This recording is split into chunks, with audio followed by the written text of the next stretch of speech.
I've been wanting to make this video for quite a while because I really wanted to talk about how much of a slow burn process it's really been for me to get into ambient music.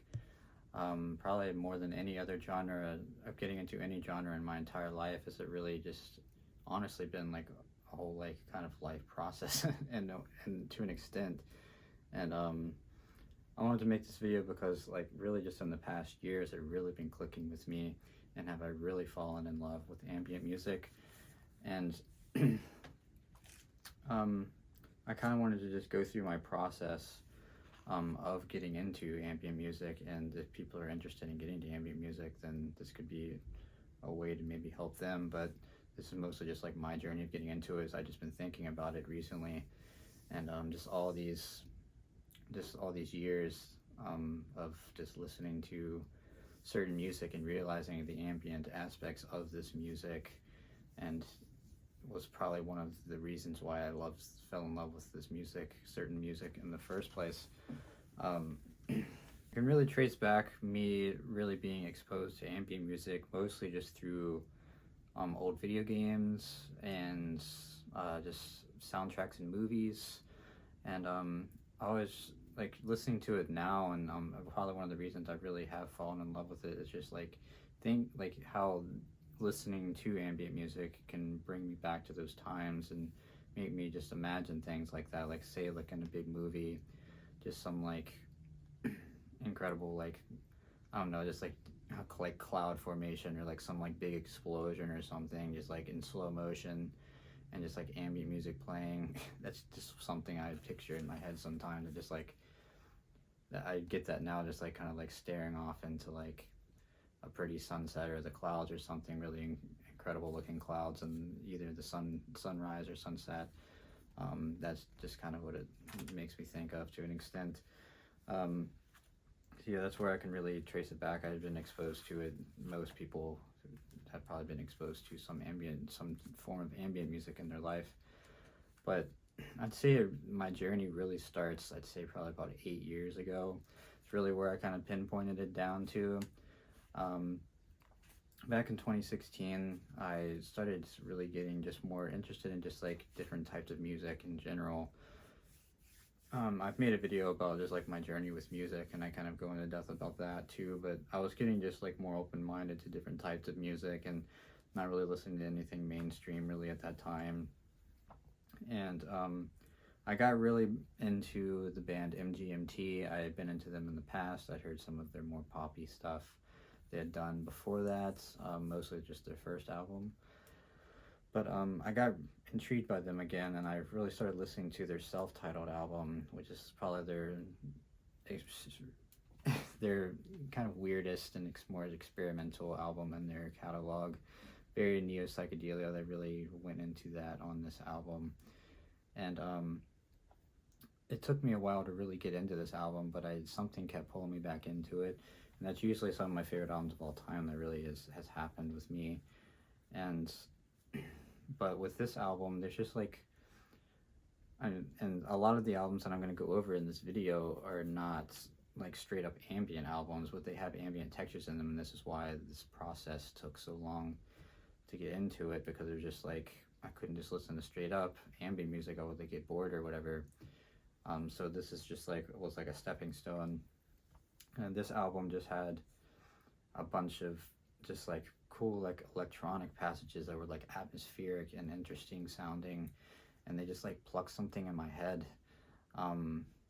There's a specific song on this that really pops in the head when I'm thinking about it. I can't think of the name of it right now. I'll throw it up on the screen. But I just remember just like really, this is what made me like kind of like fall in love with the album in the first place. And there's just more stuff even towards the end of the album. Just like there's just one song that's just like, I think it's "I Love You to Death," is just kind of just the lead guy just like kind of just spoken word to an extent, and it's just like this like kind of like flutes and just like very like light kind of sounds in the background. And I remember like not really liking that song very much when I first listened to it, but now I really like it. It's just interesting like the process that took.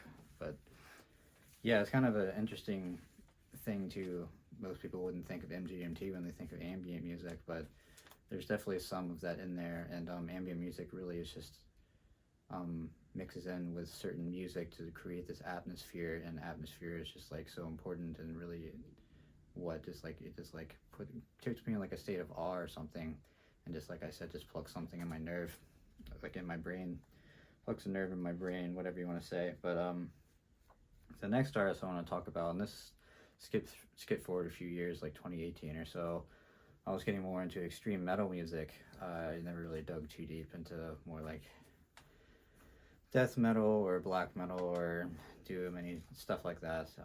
But I got really intrigued by it that year, later in that year.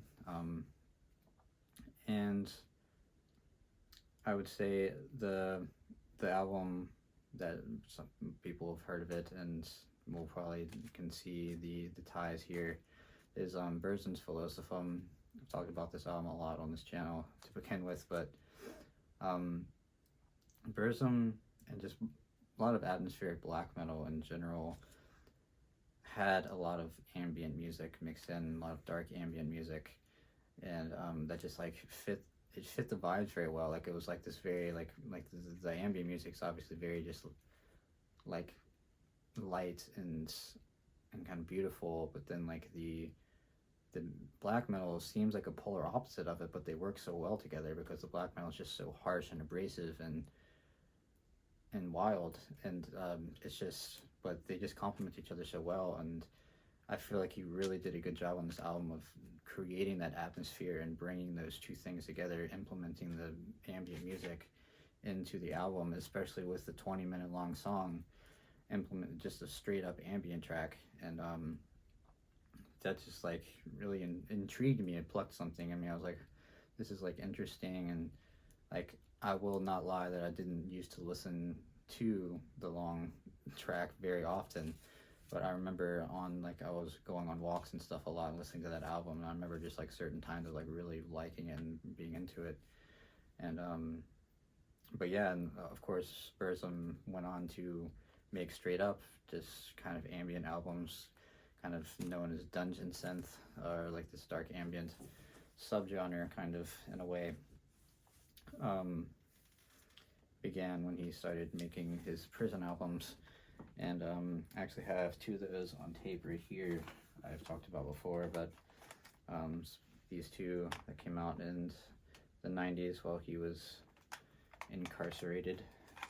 And yeah, he was definitely, I didn't really listen to those back then either, but I was listening to his music, just his music in general, and a lot of his music has emphasis on ambient music.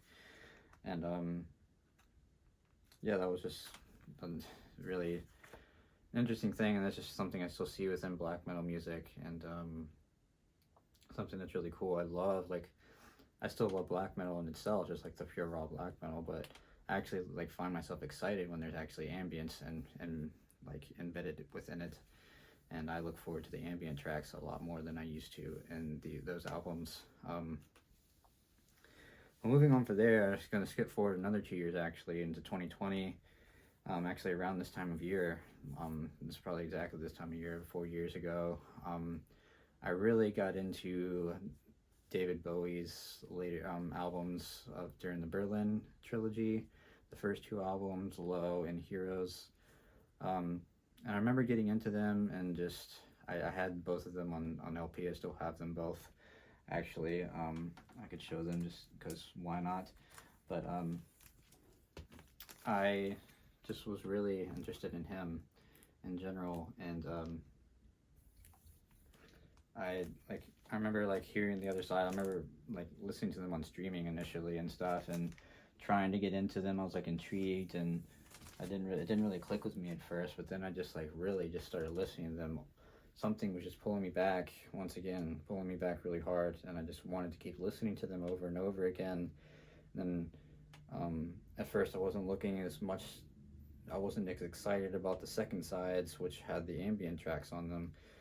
So if you're not familiar with these albums, like the first half is like more of it's just a kind of regular kind of style, just like rock and glam rock music to an extent. It's definitely different than his really early stuff, but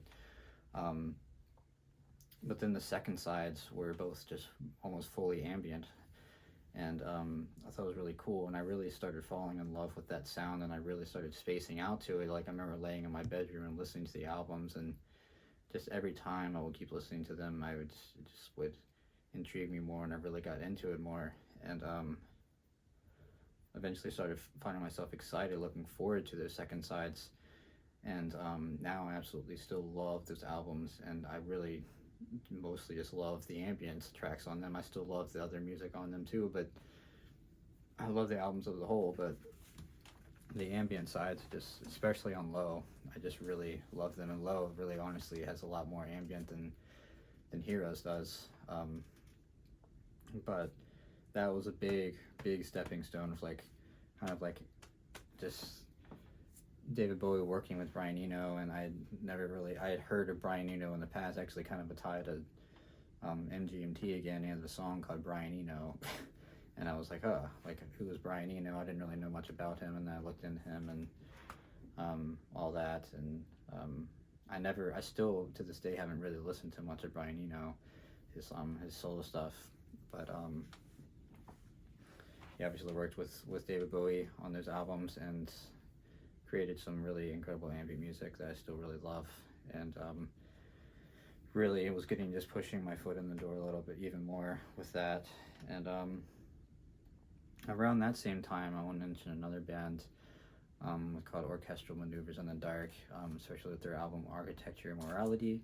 I've talked about this album on here before as well. It's one of my favorite albums of all time, but this is a really cool synth pop album, a pretty essential synth pop album. It has those like straight up synth pop songs on them, but there's a bit of experimentation mixed in there, and there's definitely some more ambient tracks, and just I remember like falling in love with just like the sounds and just like the electronics and the atmosphere it was creating, and just like really just lying in my bed just like staring at the ceiling, like it's just the music to do that too, I guess. And that just around that time, that 2020, later 2020 August into like September of 2020 is really when it was starting to click in my head. Ambient music was starting to click in my head, and I was really starting to like it, but it still hadn't really clicked that much until later, as I will get into. But after that, this is still kind of 2020, later in the year, October, November, I guess. I got into Radiohead's Kid A, and I got really interested in this album. It's just another thing, just that emphasis on atmosphere that this album has, and specifically the song Tree Fingers, which is just a straight up ambient song.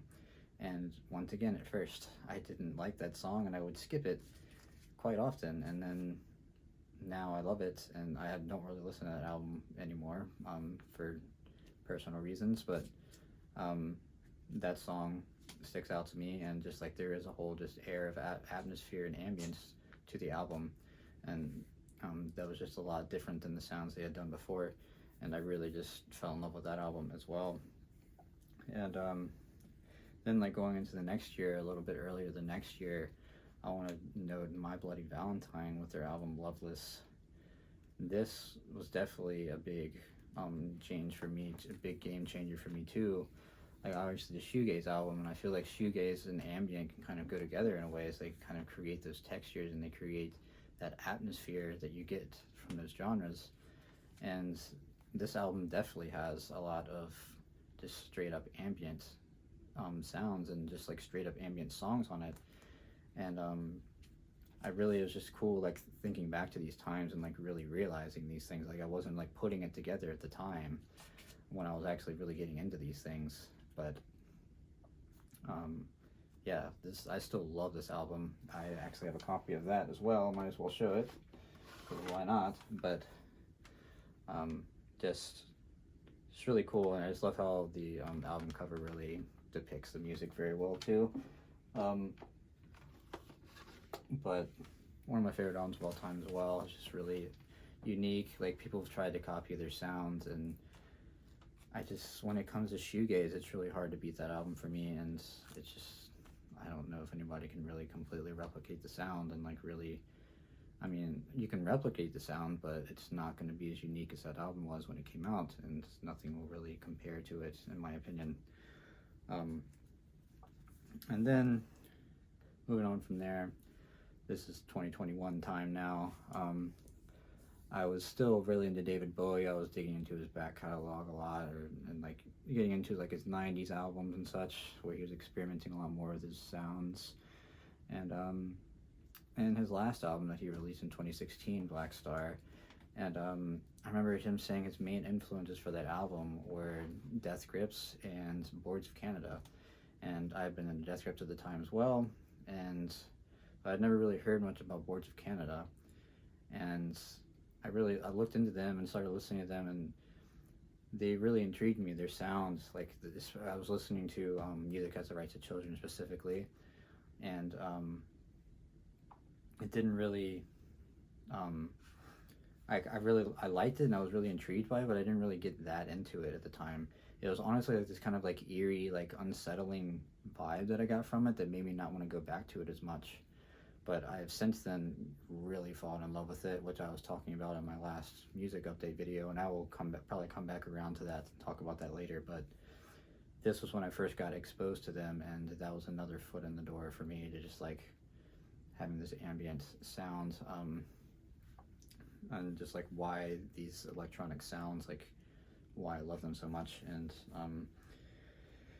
yeah, and keep going on. 2021 was still kind of a big like just music year for me in general, like if really finding a lot of music that I really loved and branching back out again, getting into more modern music again, figuring things out, and just finding out about newer artists, still to this day doing that, still, even though I've kind of feel like I've reached a bit of a plateau. But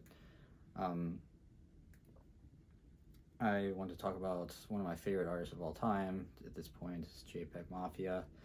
I was really into his album All My Heroes Are Cornballs.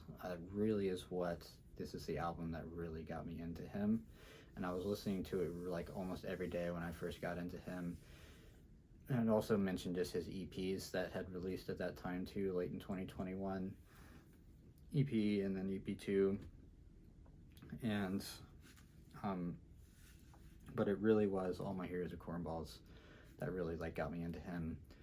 And why I'm talking about him in this video is that he definitely, and I've really come to realize that now, going back and listening to that album a lot recently actually, that there are a lot of ambient textures in that album as well, and just the sounds, just those like electronic sounds that just create that atmosphere and just click something in my brain. I'm just like, it makes me emotional and just like euphoric in a way. It's really interesting. And so he was definitely another one that just like I said, wouldn't put it together at the time, and I wouldn't call him ambient by any means, but definitely has that implemented into his music, and was another gateway into me getting into full-on ambient music.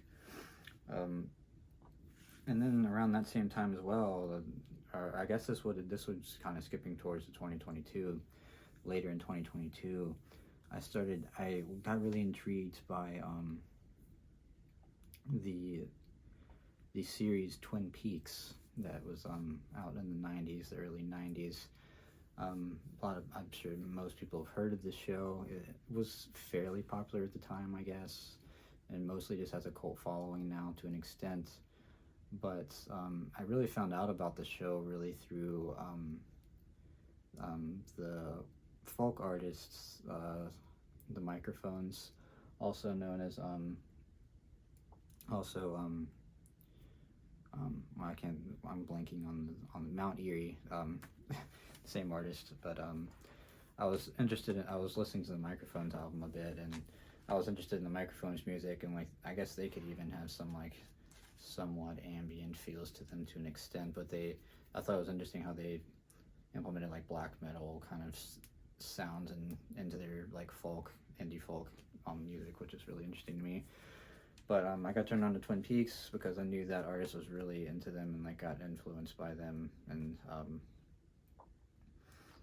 I started watching Twin Peaks, and I was just like hooked from the very beginning. I just loved the whole atmosphere of the show and everything, but the music, the soundtrack, like the first like even just like the opening song, And then just there's that one dark ambient song that plays multiple times through, and I just fell in love with it. I was just like, oh my god! I always was so excited when they would play that again on one of the episodes, and like they played it multiple times on a lot of episodes. It just like brought it in, this like kind of just eerie like dark ambient sounds, and I fucking loved it. I'll throw the name of the song here. I can't think of it off the top of my head. I should have written it down, but I'm a doofus when it comes to stuff like that sometimes. But that was just like another one. I was like, when I was like just like straight up like, oh, like I fucking love this. It's just like straight up ambient sounds, and that was just really really cool to me, and I still love that, especially those two songs. And like looking forward to watching Twin Peaks again in the future. I really fell in love with that show watching it when I first watched it back then. And but let's skip forward to 2023 now, early 2023. This is when it really started clicking for me. When I got more interested into dungeon synth. And dungeon synth is a subgenre of black metal, a subgenre of dark ambient music, and it has like this fantasy element to it, but it kind of can just be like really dark and raw and like really meet with the black metal, and just accompanies black metal so well. And the main reason I got interested in it was because I went to a show in like March of that year, and there was a guy walking around handing out flyers to shows that he was doing through his little record label that he had in town. And I was just interested in that, and I looked up his record label, and I saw like just like this black metal and just dungeon synth, and I was mostly just like interested in the black metal at first, and then I got more and more intrigued by the ambient and the dungeon synth stuff. And eventually it was like I think it was in April, the end of April of that year, there was just a straight up dungeon synth show happening, and I remember going to it and like not being like super excited about it, just like interested, because it was something really different than most things going on around. And I remember this artist here, if I can find it, Obsidian, and performed that night on the Death Eternal record label. And I bought the tape when I was there, so I was excited about it, and that's really when it clicked for me, and I really started falling in love with stuff like that. And this album in particular, Vampiric Fury, and I think there's like actually like some songs from a split that they did with another artist, another dungeon synth artist, and I started listening to this tape all the time. And I want to throw in here too, another artist that was at that show was called Fog Lord, and I bought a tape from them as well. And I got that. I don't have that tape anymore, but I'll throw the album here on the screen. These two were very like I was listening to them almost every day. I was playing Minecraft a lot at the time, and it fit the vibe of Minecraft so well. And I guess I could even, that's another thing that probably I should have added on this list from the beginning. I'm just going, sorry to be all over the place, but back to like 2012, when I was really into Minecraft for the first time, I was really getting stoned and playing Minecraft with my friends and stuff, and just the Minecraft soundtrack was really incredible and just like really brings you back. It's like a lot of nostalgia going with that for me, and it really is just beautiful music, and a lot of ambient music, basically just straight up just electronic music, and like atmospheric, and yeah. But yeah, Minecraft soundtrack definitely was one. I probably should have started with that, going back even though it's been 12 years when this really started happening for me. But like I said, it's been kind of a process of my whole life to an extent. But back to the dungeon synth, I really just got intrigued by those, and I was listening to those tapes a lot, and the next thing you know, I'm seeing all these dungeon synth record labels like Out of Season, Ancient Meadows, uh, and just like I can't think of all the names off the top of my head right now. I feel like under pressure, but there's still a bunch of just record labels out there. Realm and Ritual is another one that sticks out to me, and I just like really just got so hooked on them, and I was like buying too many tapes based off of that stuff. So I was really just loving it, and just like loving the way it made me feel, and just loved listening to it.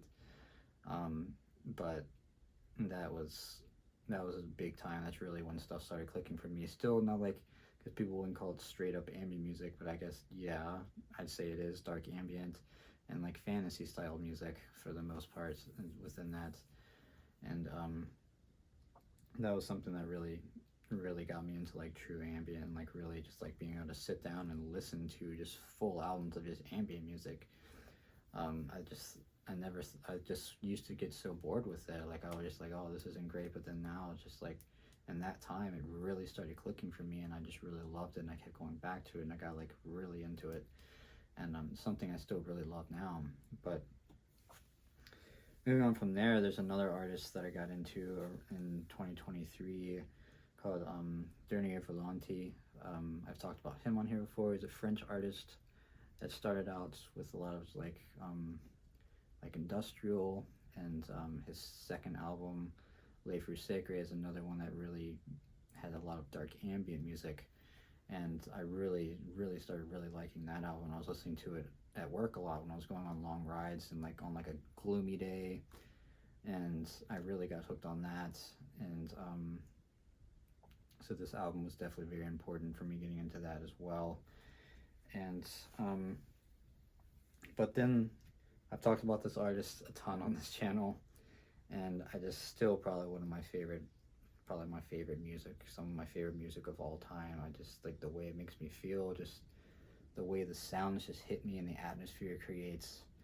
And that artist is Ghost, Goest. I don't know how you pronounce the name specifically, but it's a dungeon doom artist from Sweden.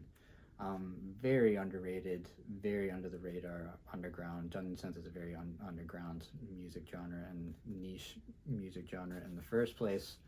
But oh my god, this artist just like really is what made me completely like know that I fell in love with the sounds.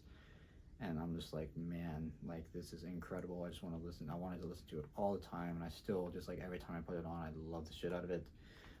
Here is the tape. I've showed it on here before, but this is the tape of their first two demos, demo 1 and 2, which are probably my favorites. They just were the ones that I listened to the most, that really got me into it. Just like maybe just feel so intensely inside listening to them. There's just something about those sounds that just really get me.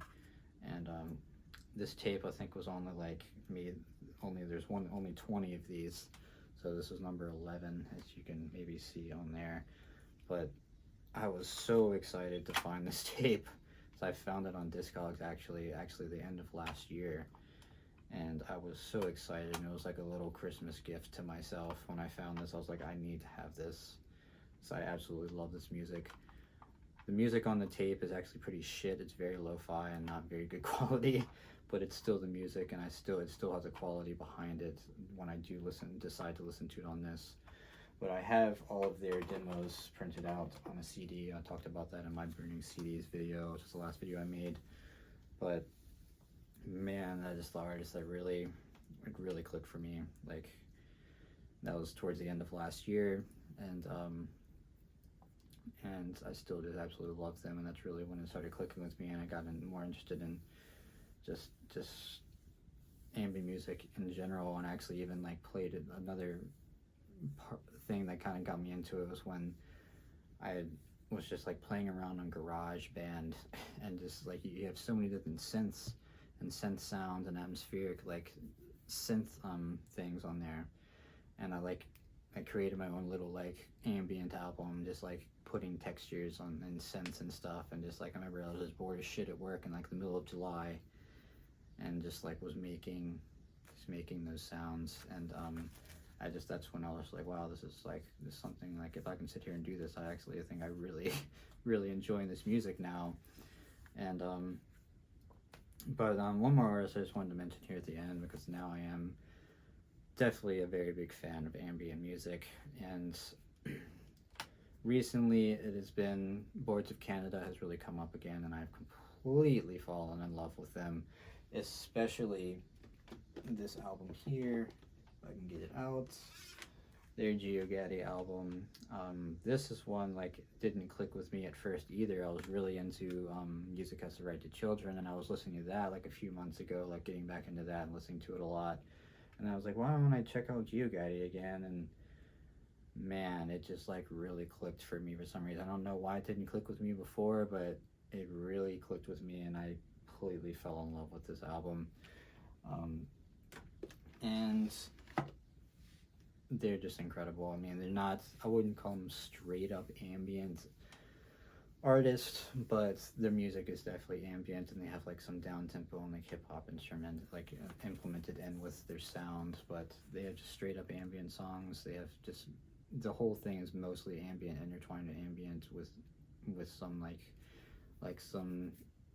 some drum beats and stuff for like hip hop and stuff like that. And I have just been, just them coming back around and really just like put the nail on the head again. Just like, it's incredible. I just love like staring out the window and listening to that album, or listening to it while I'm driving, just staring out into like the sky or something. Still paying attention to the road, of course. But the last artist I want to talk about is Aphex Twin. I've heard of Aphex Twin for years, being into electronic music and just seeing it around, seeing the symbol everywhere. I know people really like this. I see people wearing the shirts and stuff like that with the symbol. And I had known about like his first album, the volume 1 of his selected ambient tracks. I never really thought much of it, and then I didn't really know much about that there was a second volume of the ambient music, which was actually more just straight up just ambient music. And I've really been finding myself really wanting to turn that on and listen to that a lot recently. And it's like 2.5 hours straight up ambient music, and I just love it. I just like really just put the nail on the head once again. Just really just like, okay, like this is some of the most incredible sounds I've ever heard in my life, and I love the way it makes me feel. And ambient music's just incredible. It's just, I'm still pretty picky about it, just like I am with lots of genres, but I can definitely say that I am in love with ambient music. I love ambient music, and I'm excited to dig more into ambient and get recommended more ambience. I'm still kind of like, I'm still really just on the borderline here. Like I haven't dug completely into this world that much. I'm still very much on the edge. I'm still very much a beginner within it, but I still wanted to make this video nonetheless, because I just thought it would be interesting. I've just been thinking about this recently, of all these artists, and just like this slow burn of getting into this. It's been just really interesting to me. But yeah, I think that's all I have to say. Sorry, this video is kind of a slow burn to an extent too. I'm sure it went longer than I was expecting to, but let me know down below if anybody has just more recommendations with ambient music and dark ambient music, anything within that. I'd love to hear more stuff and find more stuff to fall in love with within that genre. And just let me know your thoughts down below, as always, in the comments. I love to hear what people have to say. And I'll end this video out here, as I always do. Please support my friends on the side if you can. I'll put the links in the description like I always do. And thanks for watching, and I will see you guys next time.